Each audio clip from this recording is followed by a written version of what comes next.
Doctor ortho, अब दर्द भी घुटने टेकेगा। जिन लोगों के लंबे समय से पानी के बिल बकाया हैं उन्हें दिल्ली सरकार ने दिवाली का तोहफा दिया है। बकाया बिलों पर सरकार ने ब्याज, लेट पेमेंट सरचार्ज पूरी तरह से माफ़ कर दिया है। अब सिर्फ प्रिंसिपल अमाउंट का ही भुगतान करना होगा, वो भी अगले साल 31 मार्च तक। 31 जनवरी तक बकाया बिलों के भुगतान पर ब्याज 100% और इसके बाद भुगतान पर ब्याज पर सिर्फ 70% ही छूट मिलेगी। ये स्कीम सिर्फ 31 मार्च तक लागू रहेगी, इसके बाद किसी को छूट का लाभ नहीं मिलेगा। शुक्रवार को एक घोषणा दिल्ली सरकार में जल मंत्री प्रवेश साहिब ने की है। उन्होंने कहा कि बकाया बिलों पर छूट की स्कीम इस सरकार की पहली और आखिरी है। इसके बाद किसी को इस तरह की स्कीम का लाभ नहीं मिलने वाला।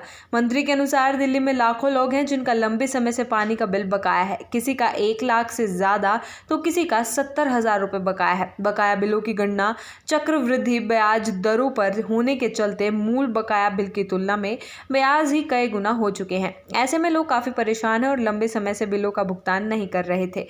इसलिए सरकार ने one time settlement scheme launch की है। पीडब्ल्यूडी मंत्री ने कहा कि डोमेस्टिक, नॉन डोमेस्टिक और गवर्नमेंट एजेंसियों को मिलाकर पिछले कुछ सालों से 87,589 करोड़ रुपए पानी का बिल पेंडिंग है, जिसमें प्रिंसिपल अमाउंट तो 7,125 करोड़ रुपए है, लेकिन ब्याज 80,463 करोड़ रुपए है। इसलिए सरकार ने ये फैसला किया है कि डोमेस्टिक कैटेगरी और गवर्नमेंट एजेंसियों के पानी के बकाया बिलों पर ब्याज 100% माफ़ किया जाएगा। कमर्शियल कैटेगरी के उपभोक्ताओं के बकाया बिलों पर ब्याज माफ़ करने की योजना लागू की जाएगी, लेकिन कितनी छूट दी जाएगी ये बाद में फैसला होगा। मंत्री वर्मा ने कहा कि सरकार ये जो वन टाइम सेटलमेंट स्कीम लागू कर रही है उसका लाभ लोगों को अगले साल 31 मार्च तक मिलेगा। इसमें 31 जनवरी तक बकाया बिलों के भुगतान पर ब्याज 100% माफ और 31 जनवरी के बाद जो लोग बकाया बिलों का भुगतान करेंगे उन्हें ब्याज पर सिर्फ 70% ही छूट मिलेगी। उन्होंने ये भी कहा कि सरकार की वन टाइम सेटलमेंट स्कीम ये पहली और आखिरी है।